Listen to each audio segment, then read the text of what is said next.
Meus irmãos, hoje meditamos sobre o purgatório e vamos meditar sobre o sofrimento, que é sem fogo. Mas se Jesus usou parábolas materializando as coisas santas espirituais, é para tocar mais o nosso sentimento, que realmente também falou sobre o rico avarento e Lázaro. É chocante quando a gente aceita esta parábola com sinceridade. E a maior ironia é esta, que festejava todas as noites, como também fazem hoje em dia os ricos, e o pobre estava na porta da casa, não recebia nem as migalhas, e os cachorros lambiam as suas feridas de leproso. E a ironia de Jesus, que é fina: Lázaro morreu, foi levado ao regaço de Abraão, e o rico avarento, que Jesus não deu nome, porque tem muitos ricos, foi enterrado no inferno.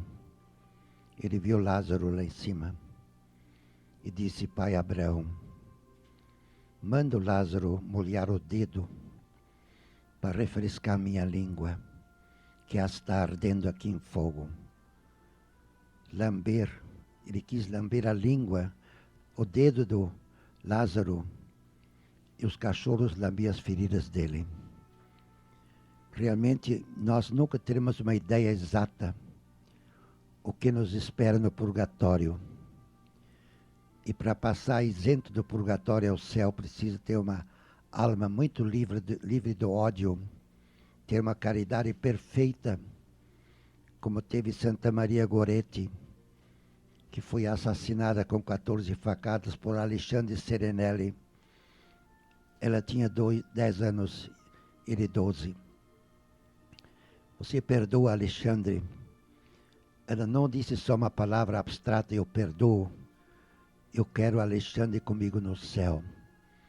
Por isso, caridade perfeita é igual ao próprio Pai do céu, que deixa chover sobre bons e maus e luzir o sol sobre santos e pecadores.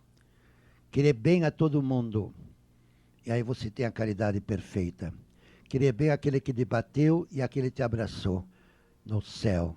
Se você diz não quero ter ódio, é uma atitude negativa e você não vai vencer. Mas querer bem a todo mundo. E a nossa querida Santa Catarina de Gênova vai nos ajudar em cada meditação o que passa no purgatório. Ela viveu 2 anos misticamente no purgatório e sentiu o que as almas sentem. E às vezes o texto que vou ler dela é um pouco assim difícil, porque é uma situação que nós nem podemos imaginar. E é bom saber também, se alguém me diz orgulhosamente: eu não tenho medo da morte. Isto é fácil dizer, mas eu pergunto a você: você não tem medo que vem depois da morte? Este juízo particular, em que cada ação mínima, pensamento secreto é examinado, tanto bom como mal. Por isso, Santa Teresinha diz tão bem: só temos esta vida para fazer o bem, e o máximo bem que você pode fazer é aplicar o sangue de Jesus, renovado a cada 4 segundos no mundo inteiro, pela salvação dos moribundos e a salvação das almas. Realmente é bom nós descermos vivos ao purgatório, para não cairmos depois da morte, porque realmente lá é tirado todo egoísmo, até o egoísmo de ser, do egoísmo de pensar e até o egoísmo de rezar, porque as almas não podem rezar por si mesmas. Dores físicas podem amadurecer o espírito humano. Dores morais, porém, podem envelhecer prematuramente o homem. O sofrimento de uma injustiça enorme corrói a saúde humana. E nós sabemos que os sofrimentos espirituais são mais fortes que os outros sofrimentos corporais. Uma senhora morreu com 86 anos e o marido morreu um mês depois de saudade. A saudade é um grande sofrimento. As almas separadas do corpo tem percepção clara das coisas e lucidez transparente das ideias, as almas conscientizam com lucidez o que é uma ofensa ao Deus de infinita majestade. Por isso também disse Papa Pio XII, o maior pecado é não ver mais pecado em nada. Realmente, nós temos uma ideia muito curta da vida espiritual e da eternidade. Li uma vez uma história de um padre que no seu quarto chegou a penetrar o conceito eternidade, que o marcou tanto que chegou a tremer com a própria mesa. Eternidade, eternidade. E um monge um dia correu pelo cemitério entre os sepulcros abertos, gritando eternidade, eternidade. Deus nos pode marcar pela eternidade que não passa e nos pode marcar pelo tempo que passa tão ligeiro que realmente uma vida de 100 anos nem se pode comparar com a eternidade, porque não há base. Eternidade, eternidade. E nós sabemos que quando alguém sofre purgatório, ele tem uma intensidade de sofrimento que também dá uma espécie de duração para ele. Como uma alma um dia se queixou a Deus: já estou uma eternidade aqui no purgatório e não me quereis tirar. E Deus respondeu: o teu corpo ainda não saiu de casa para ir ao cemitério. Costumamos transferir o nosso modo de sofrer ao das almas. Ela sofre com maior agudez a escravidão do pecado do que nós, emaranhados nos sentidos corporais. O instinto mais agudo do homem é o religioso, é o instinto exigente e castigador. As almas sempre têm sede insaciável que as arrasta para as fontes divinas. Santo Agostinho diz, numa autovivência: inquieto está meu coração, ó meu Deus, enquanto não descansar em vós. Realmente, meus irmãos, nós estamos às vezes sofrendo um purgatório na terra, um inferno na terra e até um céu na terra. Depende da direção que levamos dentro dos nossos corpos mortais, onde levamos dentro de nós a morte e a vida ao mesmo tempo. As almas vivem ardentemente o desejo insaciável do céu, mas Deus o retém, porque não aproveitaram a exuberância da vida terrena em buscar a sua vontade e viver a sua presença. E realmente nós temos uma riqueza espiritual gratuita. Assim como tu crês, assim seja feito. Que coisa linda! A reta intenção tem um poder divino. E o velho Adão nos trouxe o sacrifício do suor do rosto para apenas ganhar o pão de cada dia. E nós podemos ganhar a eternidade com a reta intenção, a simples reta intenção. Realmente, Deus é imã irresistível. No entanto, a situação real não permite às almas saborearem a sua proximidade. Toda alma é diretamente criada por Deus.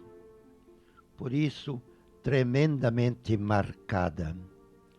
Quanto mais atingimos no outro a pessoa, tanto mais o atingimos em profundidade e durabilidade. Nós sabemos que a alegria sexual é rápida e a alegria espiritual tem um sabor de eternidade.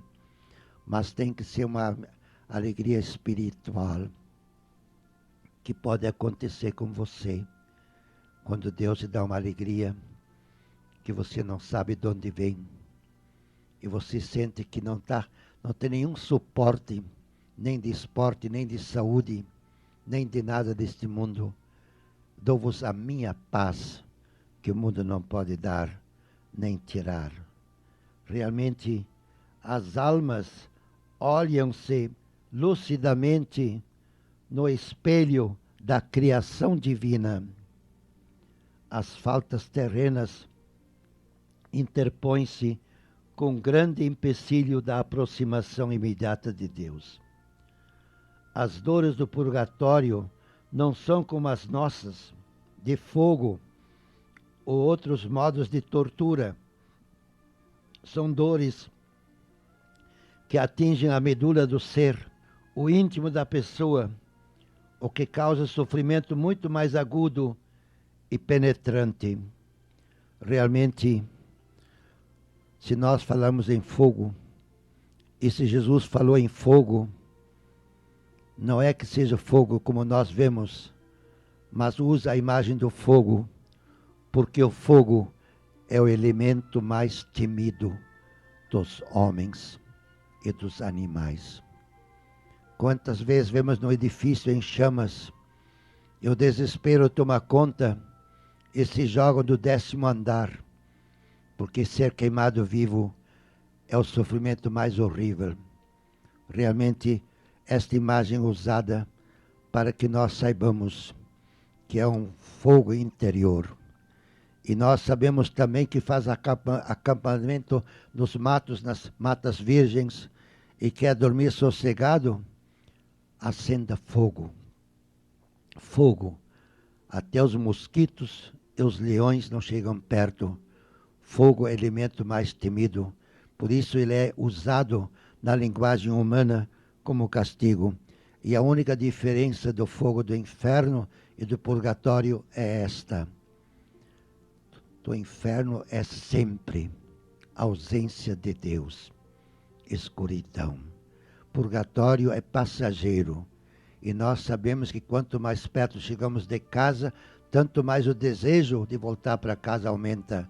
Por isso as almas sofrem o mesmo fogo do inferno das almas condenadas, mas sabem que é apenas um sofrimento passageiro. Meus queridos irmãos, vou ler mais um trecho de Santa Catarina de Gênova, que passou misticamente no purgatório. E o texto é aprovado pela Igreja. E se houver uma passagem meio difícil, é porque de fato ela mesma diz que é impossível descrever a realidade.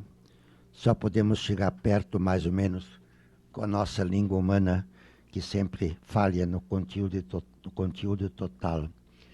Por outro lado, as almas do purgatório têm sua vontade totalmente conforme com a vontade de Deus, e por isso Deus as corresponde com a sua bondade, e assim elas estão contentes no que a vontade se refere, e purificadas do pecado original e do atual no que se refere à culpa.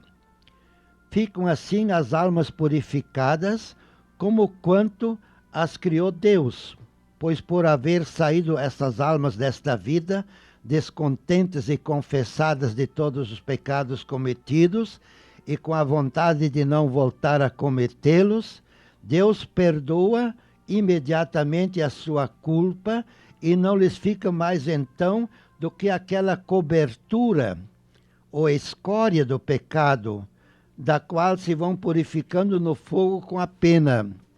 Quer dizer, fica lá dentro aquele vestígio, aquele instinto, aquele egoísmo que é o nosso pecado adamítico, que herdamos de Adão. E assim, purificadas de toda a culpa e unidas com Deus pela vontade, vêm a Deus claramente, segundo o grau que a Ele alcança seu conhecimento, vendo também quanto vale e importa este gozo seu de Deus, e que é o fim para o qual as almas foram criadas. Quer dizer, para ver Deus face a face, temos que estar totalmente livres do egoísmo, já que no céu, a minha alegria é a alegria do outro, e a alegria do outro é a minha alegria. E por isso o egoísmo é o que mais temos que combater, e isto posso lhe afiançar que fez Santo Inácio no seu retiro famoso, que converteu mais pessoas do que letras contém. O retiro de Santo Inácio, que podem adquirir também, ele é realmente um combate radical contra o egoísmo. Por isso as almas nem podem mais rezar por si mesmas, porque aumenta o egoísmo. E por isso as pessoas que costumam rezar muito pelos outros estão preparando também um céu imediato, porque se esquecem de si mesmo. E por isso a caridade é realmente a entrada direta do céu. E se Santa Teresinha do Menino Jesus disse, na hora da morte, a última frase, meu Deus, eu vos amo. Vos amo como luz que ilumina tudo e todos. Portanto, temos que querer bem que nem o sol ilumina todos, seja quem for, e a chuva banha todos, seja quem for. Nós também temos que amar todos, os animais, as plantas, as montanhas, as nuvens, até pelos quais vamos rezar uma Ave Maria, todos os escravos e os escravizadores, porque todos eles foram criados do mesmo Deus cheio de amor. Realmente se vê que a alegria do purgatório é conforme a vontade de Deus. E não querem outra coisa que não a vontade de Deus. E se eles pudessem sair por seu próprio egoísmo, eles se iam jogar no inferno. Porque vontade de Deus, paradiso meu. Vontade de Deus é meu paraíso. É tão bonito sabermos também, como ela escreve ainda, as almas do purgatório encontram uma conformidade tão unitiva com a de Deus, a qual tanto os atrai para si, pelo instinto natural de Deus com a alma, que não se pode dar-se uma figura ou exemplo que sejam suficientes para esclarecer uma coisa como esta, tal como a mente assente e compreende em efeito pelo sentimento interior. Quer dizer, a conformidade com a vontade de Deus é realmente um milagre. Se eu pergunto a um doente, tu queres ser, como já fiz com uma pessoa, tu quer ser curado, quer morrer? O que Deus quiser é melhor para mim. E Deus me ama mais do que a mim mesmo. Por isso, se alguém está doente, a ponto de parecer morrer, temos que aceitar o que Deus quer e entregar nas mãos de Deus. E realmente o que é mais apto para nos fazer curados milagrosamente é a conformidade com a vontade de Deus, que dispõe, como disse muito bem um doente para Jesus, Senhor, se tu queres, podes curar-me. Eu quero ser curado. Se não houvesse em todo o mundo mais que um só pão, o qual servisse para matar a fome de todas as criaturas, e que com só vê-lo as criaturas se saciassem, e tendo o homem por natureza, quando está são, instinto de comer, e não comendo não pudesse ficar doente nem morrer por ele, aquela fome sempre cresceria, porque o instinto de comer não lhe faltaria nunca. Mas se o homem soubesse então que só aquele pão podia saciá-lo, e que não tendo não poderia satisfazer sua fome, sofreria uma pena intolerável. Veja, ela escreve misticamente que nós ficamos quase, como se diz, no ar. Pois quanto mais se aproximasse daquele pão sem podê-lo ver, tanto mais cresceria nele o desejo natural de comê-lo, o qual por seu instinto somente quer aquele pão que consiste todo o seu desejo, que é realmente a felicidade direta de Deus. Se o homem que digo estivesse certo de que já nunca mais tornaria a ver o pão, naquele mesmo momento encontraria o seu inferno, como as almas condenadas, as quais são privadas de toda a esperança de jamais ver o pão de Deus, seu Salvador verdadeiro. Quer dizer que o nunca, nunca, sempre, sempre é a essência do inferno, e ver Deus com certeza absoluta, mas não ver ainda, é um sofrimento passageiro, mas dói talvez tanto quanto o próprio inferno. Mas as almas do purgatório têm a esperança de ver o pão e sanar-se dele. Por isso só padecerão fome e sofrerão esta pena todo o tempo que estiverem sem poder saciar-se daquele pão de Jesus Cristo, verdadeiro Deus e Salvador e amor nosso. Estamos vendo que nós temos também, às vezes, um purgatório, quando não podemos logo tirar do hospital um doente, não podemos logo encontrar uma pessoa que queremos visitar. É realmente um sofrimento maior que o fogo, que é o maior sofrimento humano que nós conhecemos. A dor imensa é esta de sentir-se atraído irresistivelmente para Deus e, ao mesmo tempo, ser retido pela escravidão do egoísmo. Realmente é uma coisa interessante.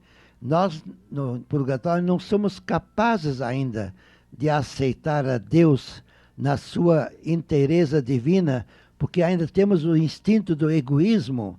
Por isso, eles não podem rezar por si para matar este egoísmo. São impotentes, mas podem rezar por nós, e é uma devoção fortíssima, porque elas rezam com intensidade, e a caridade de rezar por nós facilita para eles irem mais cedo para o céu. As almas sofrem a felicidade garantida, mas não possuída. Quer dizer, aqui é uma dor muito interessante. As almas sofrem a felicidade garantida, mas não possuída. É que nem uma criancinha, a gente mostra o leite na chupeta, mas ela quer e a gente afasta um pouco dela, mas ela vai ganhar. Senhor, que as almas me ensinem que o egoísmo é o que mais impede a proximidade felicitante de vida. Por isso queria também, depois rezar a Ave Maria pelos escravos e escravizadores, porque ambos podem estar no céu e ambos podem estar no purgatório.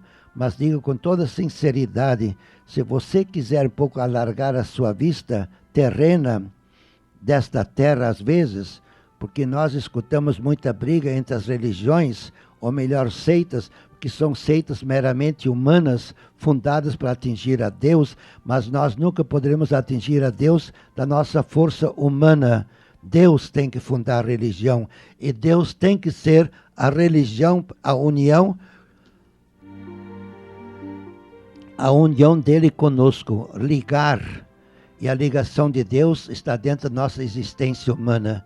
Nós não podemos existir sem a força, sem a respiração divina transmitida até nós. E por isso é emocionante, como sacerdote já presenciei várias vezes, que uma pessoa que está realmente na agonia mortal abre a boca para captar os últimos jatos de ar.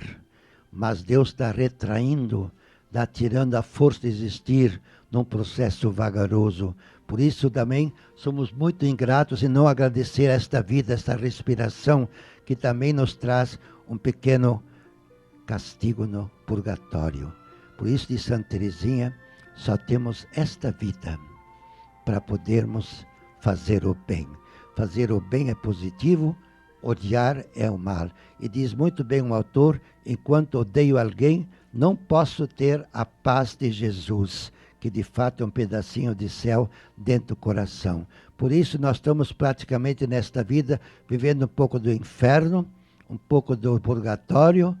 Como diz uma senhora para mim, meu marido é meu purgatório, porque foi visitá-lo na praia e ela chegou lá e ele perguntou, eu tenho saudade dos cachorros. Mas ela vai aguentar o casamento como purgatório e ela vai um dia agradecer a este marido que fez um céu bonito para ela. Não se esqueça que o purgatório existe nesta terra, mas também existe o céu nesta terra, que é o céu em plenitude, a comunhão eucarística, onde você encontra Jesus com todos os santos, todas as almas e todos os homens aqui no planeta suscetíveis da salvação eterna.